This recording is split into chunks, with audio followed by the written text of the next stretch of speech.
100 పీపుల్లో 58 పీపుల్కి అమ్మాయిలకి less than 8 ఉంది హిమోగ్లోబిన్ హెచ్బి. అది చిన్న టెస్ట్.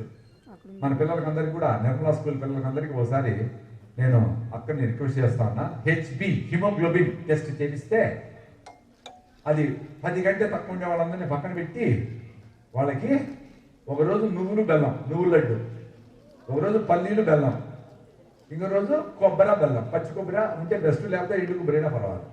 ఇది మార్చి ఇస్తే 1 మంత్లో 2% హిమోగ్లోబిన్ పెరుగుతుంది. లడ్డు చేయలేకర్లే, నువ్వులు నోట్లో వేసుకొని బెల్లం వేస్తే లోపల లడ్డు తయారవుతాడు. నువ్వులు పెట్టుకో, బెల్లం పెట్టుకో, పల్లీలు సూపర్ ఫుడ్స్ ఇవన్నీ. ఇంకా తినే దాంట్లో మనము ఎక్కువ రైస్ తింటాం. అవునా? వైట్ రైస్ తెల్లగా ఉంటుంది రైస్, నిర్మా రైస్ అంటాం నేను. నిర్మా లాంటి తెలుపు అంటుంది. అవునా? ఆ తెల్ల రైస్లో పైన ఉండే రిబోఫ్లవిన్స్, బి కాంప్లెక్స్లు, యాంటీ ఆక్సిడెంట్స్ ఇవన్నీ తౌడు తీసేసి తెల్లగా చేస్తారు. ఆ తౌడు అంతా ఎక్కడికి వెళ్తుంది? గేదెలకి వేస్తాం కదా, గేదెలేమో గట్టిగా ఉంటాయి, తన్నుదంటే మన కింద పడతాము. మనకేమో ఎప్పుడు పిక్కల నొప్పులే, కాళ్ళ నొప్పులు, కీళ్ళ నొప్పులు అంటా ఉంటాం. తౌడు తినాలి మీరు అందరూ. ఆవును దోసేసి గేదెని తౌడు పెరుక్కు తినండి. నిజంగానే తౌడుతో మళ్ళీ బిస్కెట్లు చేస్తారు తెలుసా? డాక్టర్ బిస్కెట్ పేరు పెడతారు, అవి 200 300 పెడతారు. అరే తౌడు కొంచెం వేసుకొని తినండి రా, మంచిది నిజంగానే. కానీ ఆ తౌడుకి ఎట్లా ఉండాలా? ఆర్గానిక్ తౌడు ఉండాలా. హైదరాబాద్లో పెద్ద ఇన్స్టిట్యూషన్ ఉంది, Indian institute of chemical technology అని, IICT అని. తార్నాక దగ్గర వస్తుంది మెయిన్ రోడ్లో. 20వ తేదీ సాక్షి పేపర్లో సాగుబడి అని ఒక సెంటర్లో పేజ్ వస్తుంది. దాంట్లో రాశారు, సేమ్ రైసే ఆవుల పేడ, ఆవుల మూత్రము, పెంటపోగులు వేసిండేది ఒక టెస్ట్ చేశారు. యూరియాలు, DAPలు మందులు కొట్టిండే రైస్, అదే రైస్ని టెస్ట్ చేశారు. దీంట్లో 1000 టైమ్స్ అంటే 10,000 1,00,000% ఎక్కువగా యాంటీ ఆక్సిడెంట్స్ ఉన్నాయి అని ప్రూవ్ చేశారు గవర్నమెంట్ ఆఫ్ ఇండియా వాళ్ళ డేటా. యాంటీ ఆక్సిడెంట్స్ అంటే ఏమంటే మన బాడీలో లాట్ ఆఫ్ ఇంప్యూరిటీస్ మనం తినే ఫుడ్ని బ్రేక్ డౌన్ చేస్తా శరీరం కష్టపడతా ఉంటుంది. ఈ ప్రాసెస్లో ఫ్రీ రాడికల్స్ అనేది రిలీజ్ అవుతా ఉంటాయి బాడీలో. ఫ్రీ రాడికల్స్ అంటే బలాదూరుగా తిరుగుతారు కొంతమంది, ఎక్కడ చూసినా రోడ్డు మీద రౌడీలాగా కొట్టేది, జనాలు తిట్టేది చేస్తూ ఉంటారు కదా. అట్లా ఫ్రీ రాడికల్స్ అనేవి బాడీలో రిలీజ్ అవుతాయి. ఆ ఫ్రీ రాడికల్స్ని కౌంటర్ చేసేదానికి యాంటీ ఆక్సిడెంట్స్ అనేటివి ప్రొడక్షన్ కావాలా. అవి మనం తినే ఫుడ్ నుంచి రావాలా. అవి ఆర్గానిక్గా పండించిండే ఫుడ్స్లోనే వస్తాయి. ఏ రైస్ అంటే ఆ రైస్ తింటే శక్తి ఉండదు. 100% రైసే. లెక్క చూస్తే కార్బోహైడ్రేట్స్, ప్రోటీన్, మినరల్స్ అవి ఇంచుమించు ఒకటే ఉంటాయి. బియాండ్ దట్ ఏదో మ్యాజిక్ జరుగుతుంది దాంట్లో. యాంటీ ఆక్సిడెంట్స్ ఇన్ డెప్త్ పోతే చాలా రకాలైన న్యూట్రియంట్స్, న్యూట్రిషన్ వాల్యూ ఆర్గానిక్గా పండిస్తేనే వస్తుంది. కూరగాయలైనా, ఆకుకూరలైనా, ఫ్రూట్స్ అయినా మందులు కొట్టి తింటే లాభం లేదు. పిల్లోళ్ళకి పొట్టప్పులు ఎందుకు వస్తూ ఉన్నాయి, ఇండ్లకంతా క్యాన్సర్లు ఎందుకు వస్తూ ఉన్నాయి, ఈ ప్రాబ్లమ్స్ అన్నీ ఎందుకు వస్తూ ఉన్నాయని తెలుసుకుంటే చాలా భయం వేస్తుంది. మనం ఎండుమిర్చి వేస్తారు మీ ఏరియాలో. ఎండుమిర్చి ఎన్ని మందులు కొడతారు? 20 స్ప్రేలు కొడతారు. కొట్టి ఎండుమిర్చిని అట్లే ఎండబెడతాము, నేరుగా తీసుకొచ్చి అట్లే కూరలు వేస్తాం. కడగను కూడా కడగం. ఏమైతుంది? ఆ పెస్టిసైడ్ అంతా పొట్టలేకపోతుంది, క్యాన్సర్ వస్తుంది. పల్లెల్లో కూడా క్యాన్సర్లు వస్తూ ఉన్నాయి. ఎందుకంటే దీనికే కారణం. అట్లీస్ట్ మీరన్నా కొంచెం టమాటా, కొంచెం బెండకాయ, కొంచెం గోంగూర, 4 బొప్పాయి చెట్లు, 4 ఆకుకూర చెట్లు అన్నీ వేసుకొని మీ ఇంటికన్నా కెమికల్ లేకుండా చేసుకోవాలి. రైతులు వచ్చినోళ్ళు, వ్యవసాయం, మీకు ఎవరైనా రైతులు వ్యవసాయం లేకపోతే రైతులతో ఫ్రెండ్షిప్ చేయండి. బాగా పోయి వాళ్ళ ఇంటికి పోయి వాళ్ళతో కూర్చొని వాళ్ళతో భోంచేసి వాళ్ళకి 5,000 10,000 ఇచ్చి, నాయనా మందులు కొట్టద్దు, ఇదో పెంటపోగులి, ఈ గంధరము, నీమాస్త్రము, అగ్నియాస్త్రము, ఏదో యాప కషాయాలు ఏదో చేసి ఆ పురుగులను కన్ఫ్యూజ్ చేసి బూడి జల్లి దాన్ని జొన్న మధ్యలో దాచిపెట్టి కూరగాయలని దాన్ని కనపడకుండా చేసి ఎట్లా పండించిన ఈరా నాయన, నీకు బయట 20 రూపాయలు అంటే నీకు 30 రూపాయలు ఇస్తాను కిలో అని చెప్పి వాటితో ఫ్రెండ్షిప్ చేసి ఆ ఆహారం తినండి. మళ్ళీ ఇంట్లో కూడా డాక్టర్ వాటి ఫోటో పెట్టాలి, రైతు ఫోటో. ఈ రైతు పండించింది మేము తింటాము అని చెప్పి కింద వేయాలి. వాడు వచ్చి చూసి అదిరిపోవాలి, అబ్బా ఏంది నా ఫోటో పెట్టినాడు ఈయన అని. చాలా ఇంపార్టెంట్ కదా, దేవుడి కంటే ఇంపార్టెంట్. రైతు మంచి ఆహారం పండించిస్తే దేవుని కంటే ఇంపార్టెంట్. మా ఫ్యామిలీ డాక్టర్ అని చెప్పుకోవద్దండి, మా ఫ్యామిలీ రైతు వీడు అని చెప్పుకోవాలి. మన దగ్గర పండించుకోండి. పప్పులు కానీ, కందులు కానీ, మినుములు కానీ చాలా ఇంపార్టెంట్ ఇది. నేను చెప్పేది ఏది మీ లైఫ్లో పెద్ద ట్రాన్స్ఫర్మేషన్ అవుతుంది.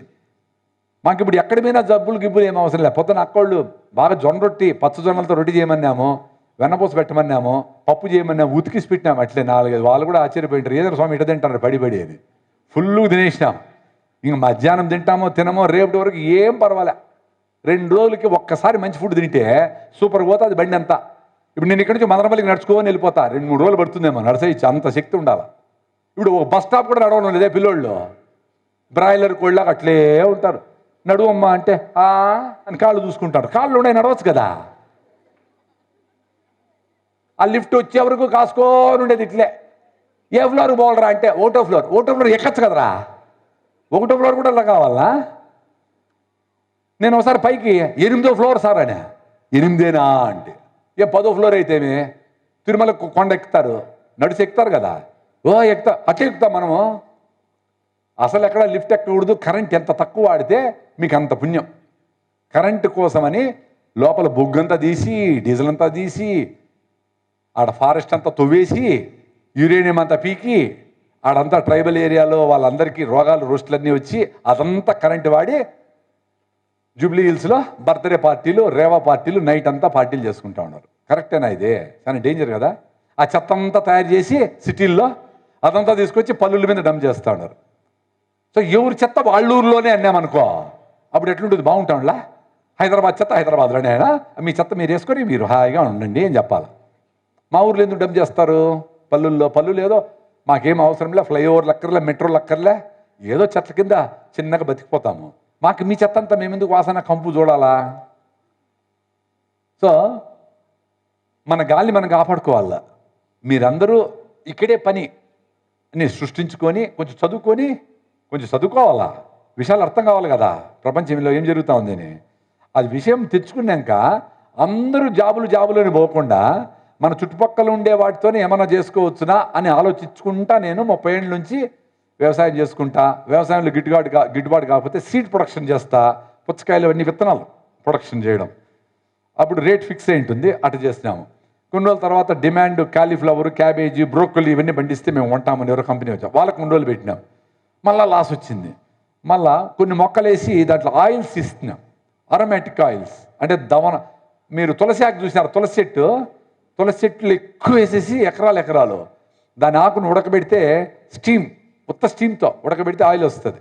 ఆయిల్ షేవింగ్ క్రీమ్లు, అగరబత్తీలు, కొన్ని ఫినాయిల్స్, కొన్ని రకాల యాంటీసెప్టిక్ వీటిలో అంతా వాడతాం. న్యాచురల్ అన్నీ వాడుతూ ఉంటారు. ఎక్స్పోర్ట్ అంతా పోతుంది. అది పెట్టినాం చిన్న ఫ్యాక్టరీ. దాంతో కొన్ని రోజులు నడిచింది. తర్వాత హెల్త్ గురించి ఇంత బాధపడుతూ ఉన్నాం కదా. సో బయట పోతే మనకి అన్నీ రాంగ్ ఇన్ఫర్మేషనే.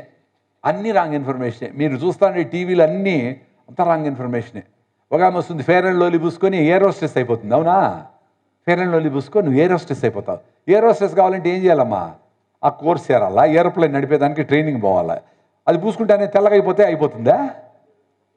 ఇంకొక ఆమె వస్తుంది, జుట్టు కట్టి లారీని లాగితే లారీ బయట వచ్చిందంట. జుట్టు లారీకి కడితే చెప్ప బయట వస్తుందా, లారీ బయట వస్తుందా? చెప్పే కదా బయట వచ్చేది. అంత విషయంగా ఆలోచించాలా, లేకపోతే మొత్తం సిస్టమ్ అంతా మమ్మల్ని లాగేస్తుంది. మీరు ఇంటెలిజెంట్గా ఉండాలా. మీరెవరిని మోసం చేయొద్దు. మీరెవరి దగ్గర మోసపోకుండా కూడా ఉండాలి కదా. అది కార్పొరేట్ మోసాలండి. ఇప్పుడు అంతా మోసమంతా అట్లా లాక్కొని నీ దగ్గర అటు వెళ్ళిపోరు.